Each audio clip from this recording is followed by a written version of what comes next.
You can start sharing, right? Yes.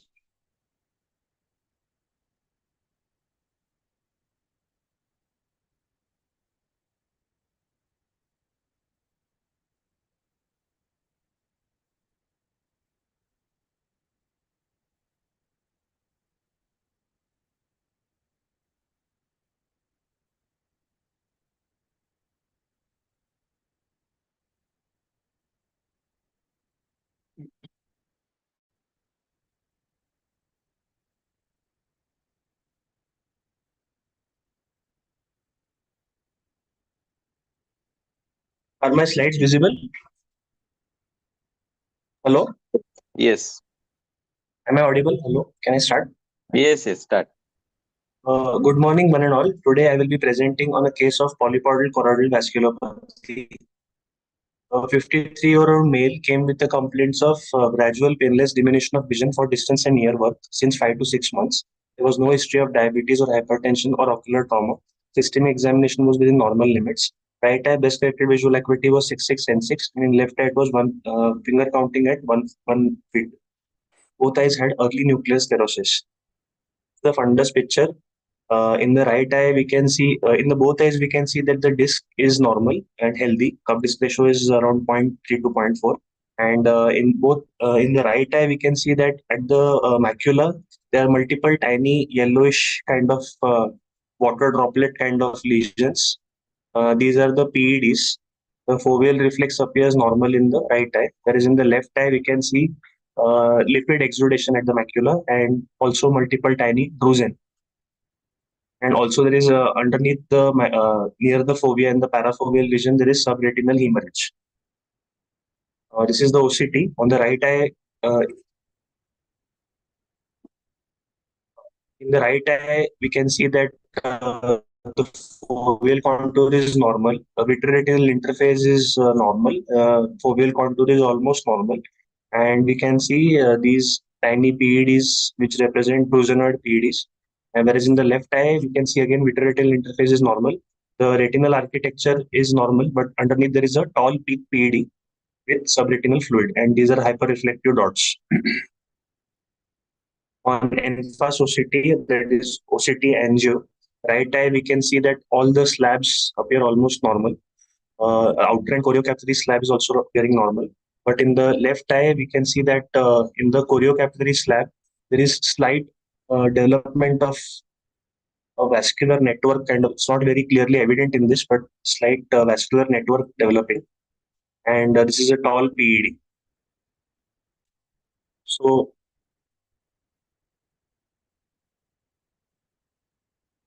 So Yanuzzi et al. First described these vessels as distinct abnormality of the choroidal vasculature, and which had two demonstrable components: dilated and branching inner choroidal vessels and terminal reddish-orange spheroidal aneurysmal-like definitions were called as polyp-like lesions. So this is the color fundus of the first published PCV patient. She was a 68-year-old African woman, and in the figure A, we can see that there is a large peripapillary polypoidal network in her left eye. This peripapillary polypoidal network. And in the late phase of fluorescent angiogram, there are patches of hyperfluorescence. But fluorescent angiogram failed to identify the polypoidal lesions. And in later, 9 years later, ICG was performed in the same patient, and it was demonstrated the classical polypoidal lesions were demonstrated. So demographics, PCV is described as a disease present in the middle-aged black female, but it can occur in both sexes, and it is most commonly diagnosed in patients between the age of 50 to 65 years. It has a higher prevalence in Asian countries. In Japan, the higher prevalence rates are approximately 23 to 54%, and the Asian descent patients are more commonly male. The disease is unilateral, and they have more macular involvement. Whereas in the Caucasian population, the incidence prevalence is lower, 4 to 9.8%, and it is more seen in the females, and it is more bilateral, and it is less macular and more peripapillary. In terms of histopathology, the polyp is a degenerated small choroidal arteriole and capillaries with thickened basement membranes. And the prominent feature is that there is a hyalinization of the choroidal vessels and massive exudation of the fibrin and plasma. And important point to note is there is intra-Brooks membrane choroidal neovascularization.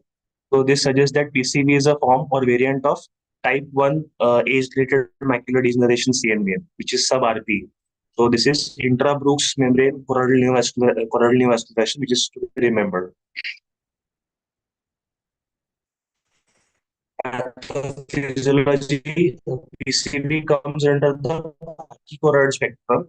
Pachychoroid spectrum also comprises four other entities like and peripapillary pachychoroid syndrome. The most salient feature of these pachychoroid spectrum of disease is that there is dilatation of the outer Holler's layer, resulting in thinning of the middle Sattler's layer and the inner choriocapillary layers. And these dilated pachyvessels are often clustered at the macula, and they do not taper towards the posterior pole and may show choroidal hyperpermeability on the ICG. Now, in normal eyes, the choroidal outflow is divided into four quadrants separated by vertical and horizontal watershed zones.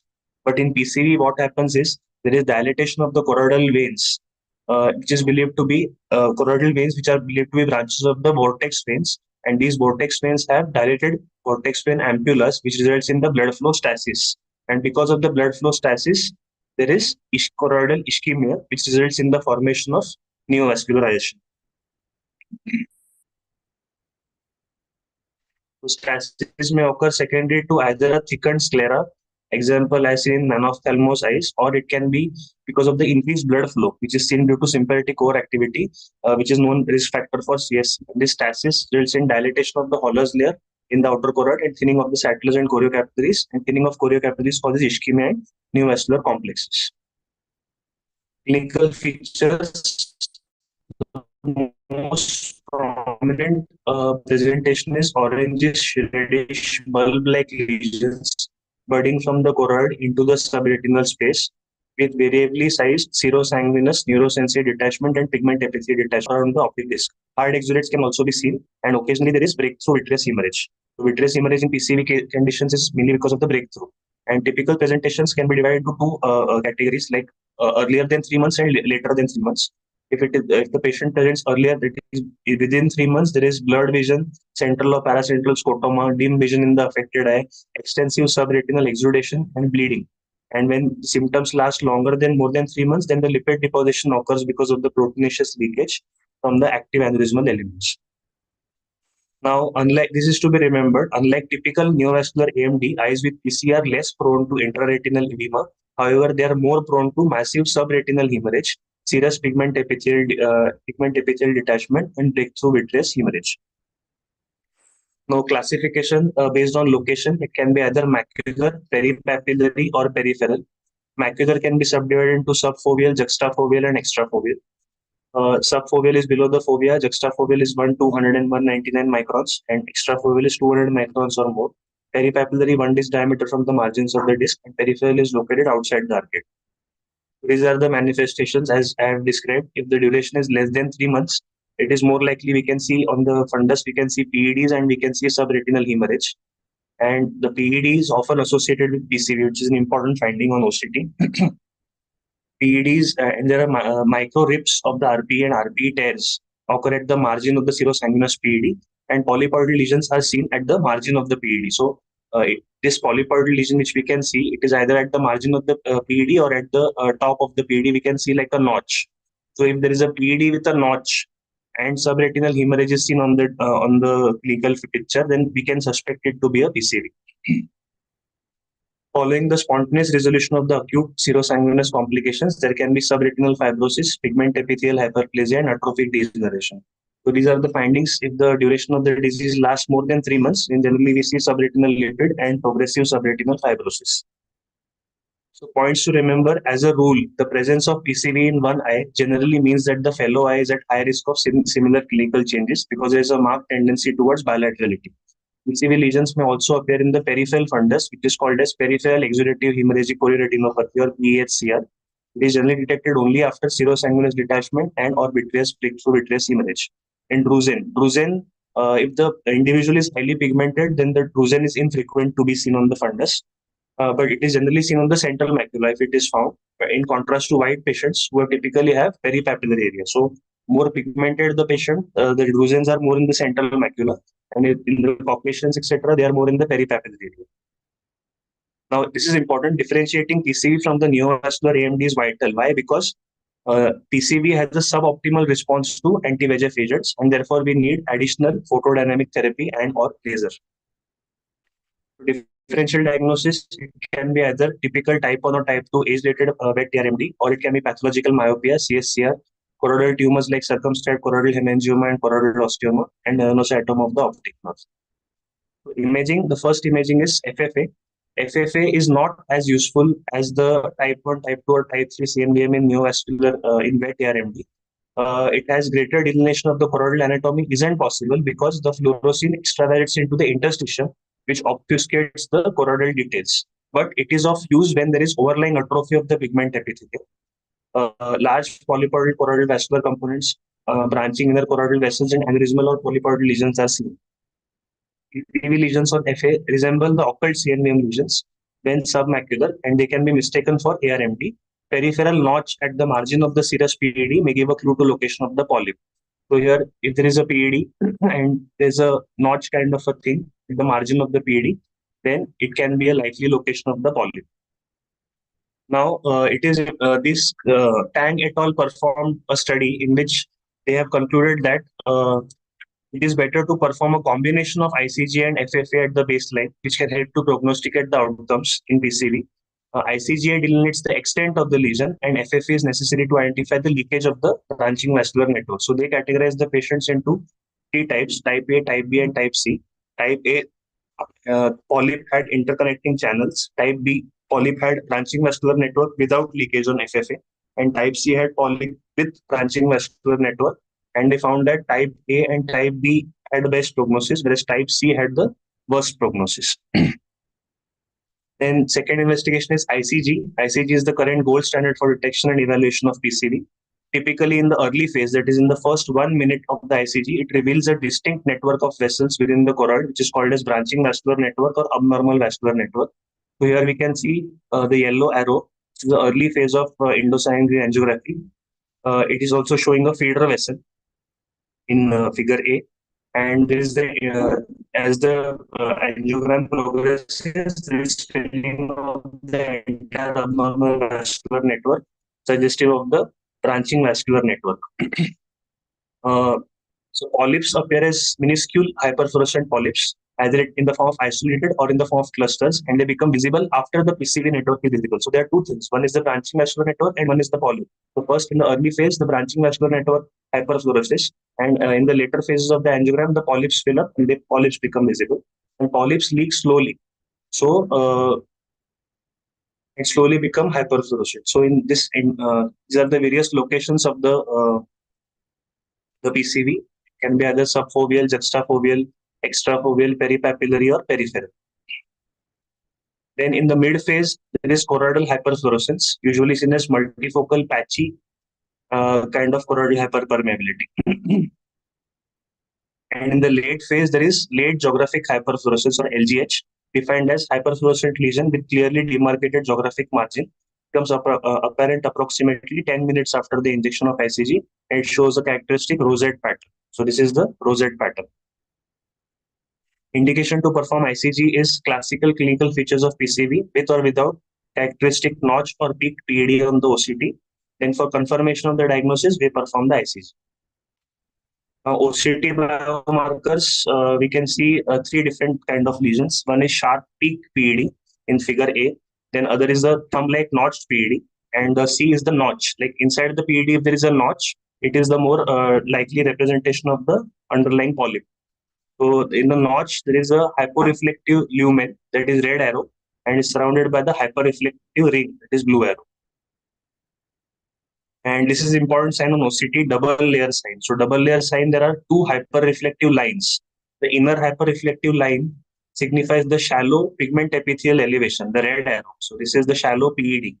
And outer line signifies the Brooks membrane. So this is the yellow line which signifies the Brooks membrane, indicative of the abnormal vascular network. So inside the Brooks membrane, there is intra-Brooks membrane neovascularization. So this double layer sign is to be looked for on the OCT. Now, diagnostic criteria on SD-OCT for PCV. There is thumb-like tall, sharp peak PED. Then a tomographic notch in the PED signifies the polypoidal lesion at the margin. This hyporeflective lumen surrounded by hyperreflective ring and the double layer sign. Now, presence of normal or increased choroidal thickness, pachychoroid, on the OCT, enhanced depth OCT, provides supportive evidence of PCV and can be used to differentiate it from the neovascular AMD. In neovascular AMD, the choroid is usually thin. So if the tall peak PED is seen along with the pachychoroid spectrum, like increased choroidal thickness, it more likely points towards the PCV diagnosis. ICG remains the gold standard, should be performed if available. Then lastly comes the OCT angiography. It's non-invasive imaging tool for detecting blood flow changes in the polyp and branching vascular network. Octa does not show the polyps as clearly as ICGA because polyps have a very slow flow, and Octa is basically on the flow of the blood flow signal. So Octa does not detect the polyps, but it can clearly detect the branching vascular network pattern, which is seen 100% of the cases. So branching vascular network pattern is more seen in the choriocapillary slab. The pattern of BVN on Octa can be is classified into three patterns. One is C-fan, one is Medusa, and one is Tangle. Okay, so I'll be describing all of them. So this is the C-fan pattern. There is a choriocapillary slab showing the branching vascular network, the C-fan configuration, and corresponding ICG, if it is done, it is showing in early phase the branching vascular network in yellow dotted lines. The next pattern is the and in this here we can see the feeder vessel. The next pattern is Medusa pattern. So just the morphological appearance, how it looks on Octa as well as the ICG. And third is the Tangle pattern. So in a nutshell, I will be describing all the imaging once again. A fundus photo in the right eye shows orangish red polypoidal lesions as shown by the red arrow. Then the early phase of ICGA shows both polyp as well as the BVN. The number one marks here the polyp, and here there is the BVN in number two. Then here in spectral domain OCT, it corresponds to interrupted white lines on top, which identifies the PED. And on BVN, here, double layer sign with the BVN. And on Octa, Octa shows the BVN as the space between the RP and Brooks. And here inside the PD, the notch shows the presence of the polyp. And again, on the Octa, in the outer retina slab, we can see high flow signal spots indicating location of the polyp. So polyp is generally not seen, but if you want to localize the polyp in the Octa, you have to look at the outer retina slab, whereas the branching vascular network pattern will be seen on the choriocapillary slab. Treatment. PCV can be considered as an active in the presence of any of the following features: intra or subretinal fluid, sub-RP or subretinal hemorrhage, vision loss more than 5 ETDRS letters. Leakage on FFA can be considered as corroborative feature in defining the disease activity. Challenges in treatment is that it requires a frequent follow-ups, non-availability of PDT, and need for multiple anti-VEGF injections. Effective treatments that prolong the interval between injections while maintaining vision and anatomical gains remains a critical unmet need. So role of PDT. PDT is currently not available because the vorteporfin dye is not currently being manufactured. But when it was available, it was one of the active management modalities.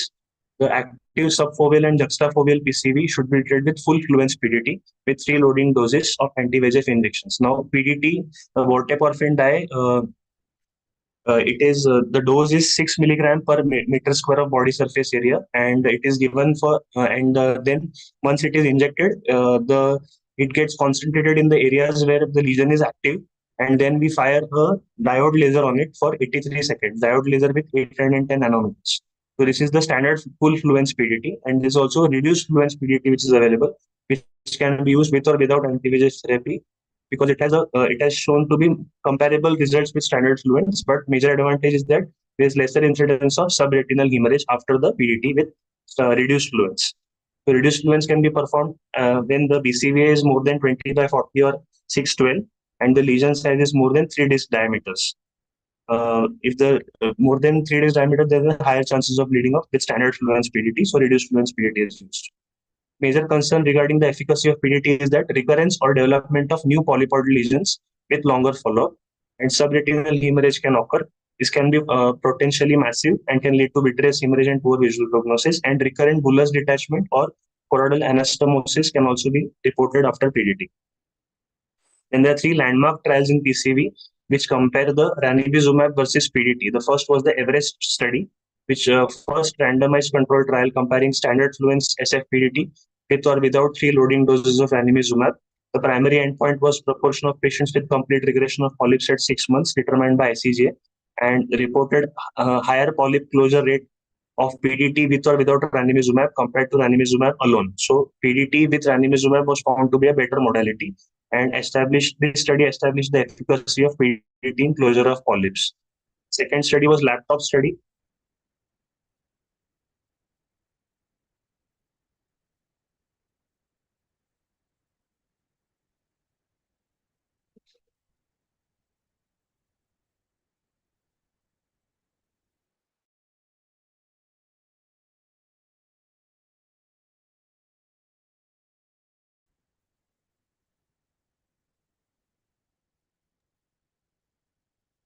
Hello, am I audible? Now it's audible. Yeah. Second is laptop study, which was again a multi-center study comparing PDT with anti-VEGF in terms of visual outcome. Standard fluence PDT monotherapy arm and ranibizumab monotherapy arm was there, where patients were divided in 3 monthly injections of 0.5 milligram ranibizumab. It concluded that PDT may be more effective at polyp closure than anti-VEGF. And anti-VEGF therapy seemed to be better for improving or preventing the visual loss in patients with PCV. And third study was Fujisan study. It showed that both early and deferred PDT showed similar functional and anatomical results at 12 months. However, the number of intravitreal ranibizumab injections is reduced if combined with the early PDT. A role of anti-VEGF. If initially the extent of the lesion is not clearly defined on ICG due to presence of blocked fluorescence secondary to hemorrhage, it is advisable to initiate anti-VEGF monotherapy alone. Once the hemorrhage clears, then ICG and FFA can be performed, and if PCV is confirmed, then the combination therapy of PDT with anti-VEGF agent should be done. Anti-VEGF monotherapy can also be considered in peripapillary PCV.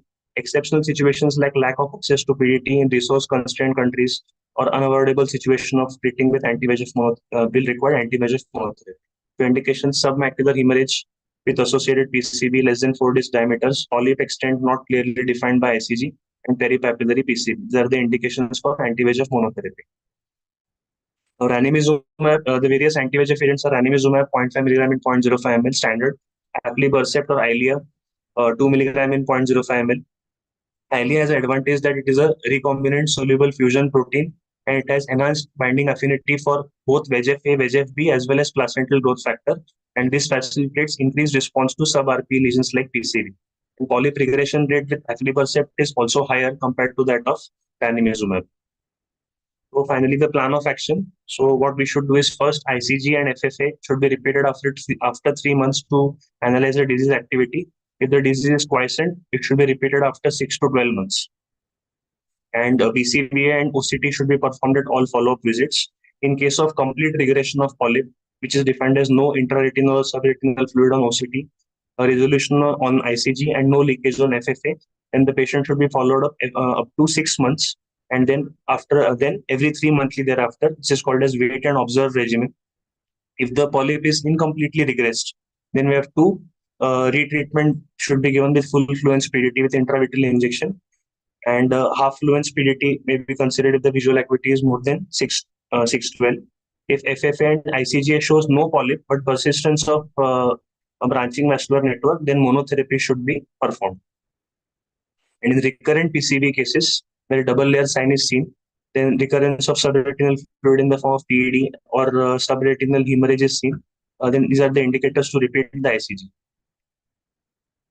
Now, newer anti-VEGF agents, one is brolucizumab and one is faricimab. Brolucizumab is a single-chain variable fragment fusion protein. Single-chain fragment is the smallest functional unit of antibody, the Fv region, and because it lacks the Fc region, brolucizumab has a molecular weight which is very small, 26 kilodaltons.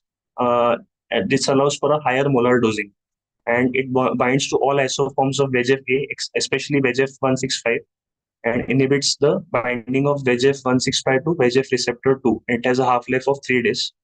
Advantage is that it has a smaller fragment, so it can penetrate tissues more rapidly and evenly, and readily penetrates to the RPE and choroid while having minimal serum concentrations. And primary benefit is that it has a longer interval between injections, 8 to 12 weeks, allowing for a decreased injection burden to the patient. Aflibercept has an 8-week interval, whereas ranibizumab is given monthly and bevacizumab can be given off-label or PRN. Bevacizumab has 6-week action, ranibizumab has 4 weeks, and aflibercept 8, and this has 8 to 12 weeks. So dosing recommended is 6 milligram in 0.05 ml. It is recommended to receive once per month for the first 3 years loading dose, and dosing interval is recommended 8 to 12 weeks after the loading dose. So it is approved for age-related macular degeneration in October 2018 and retinal vascular occlusions in June 2020. And 2 trials were done on brolucizumab, Hawk and Harrier. They demonstrated non-inferiority of brolucizumab to aflibercept. And in addition, brolucizumab showed superior anatomical outcomes compared to aflibercept, resulting in fewer injections. Then next agent is faricimab. Faricimab is approved for treatment of DME and neovascular ARMD and also for retinal vein occlusions. It is slightly larger in size, 150 kilodaltons, and it has an additional blocking activity towards angiopoietin 2. And angiopoietin 2 is upregulated in neovascular membranes and promotes vascular leakage. So blocking of the and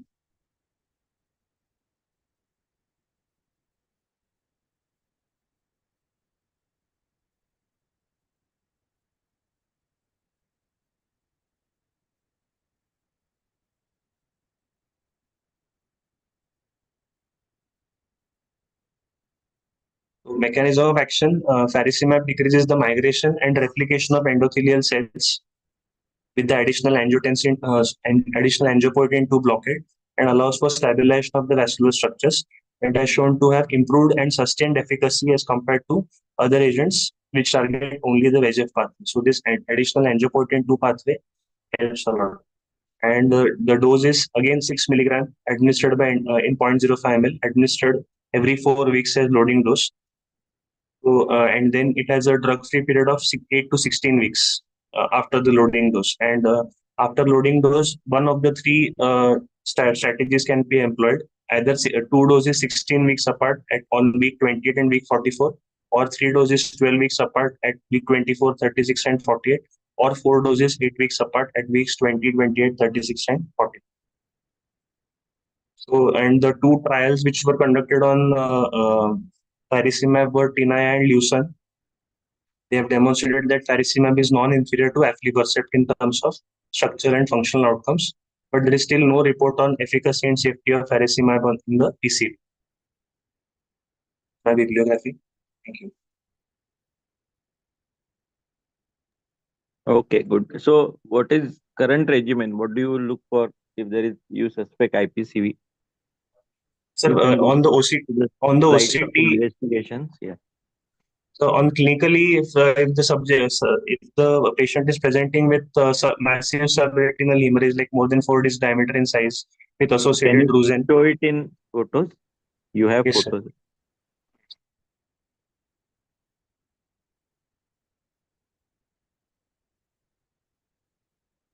So this is if the patient presents early, then there will be massive subretinal hemorrhage, like more than 4 inch diameter in size, and there will be drusen. And if the patient presents PED and drusen, and if the patient presents like more than 3 months later, then there will be lipid exudation, along with subretinal hemorrhage, massive lipid exudation, and there will be subretinal fibrosis. So if we perform an OCT scan and we can see subretinal hyperreflectivity along with tall peak PED, and inside the PED if there is some notch is present, then that can be suspicious of the PCV. Then if we perform imaging investigations like FFA and ICG, then we can detect the presence of the PCV and the polyp and the branching vascular network. And on Octa also, on the 4 slabs, like outer retinal slab and the choriocapillary slab. So outer retinal slab, we can see the presence of the polyp, and in the choriocapillary slab, we can see the presence of branching vascular network. Okay, so current scenario, how will you treat this patient? Because PDT is not available. So anti-VEGF monotherapy only, but uh, as the trials have stated that aflibercept has a better polyp closure rate, so that can be one as a preferred drug over ranibizumab. Okay. Yes. Anyone has questions? Anyone has questions?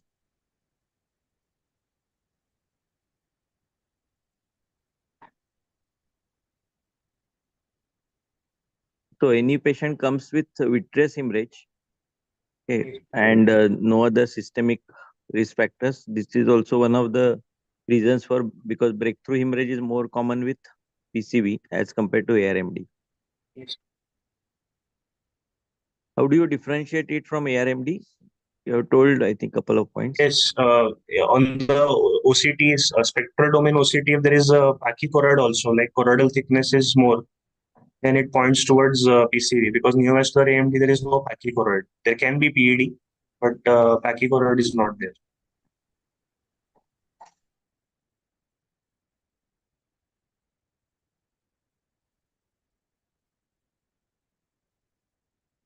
On fundus, if you see the PCV fundus photo, Yes. and usually PCV is slightly more common in younger patients. Yes. Generally don't Yes, then see ARMD below 60 years of age, and this is a bit more commoner less than 60 years of age. So these are the 50 to 6. yeah. So if the patient is say 70, then it's likely to be more chances that ARMD is ARMD. there. Okay. If there are no question, then we can end. Good. It's all comprising. I think though we see PCV patient less common as compared to ARMD, probably maybe it does it have a regional this thing also distribution?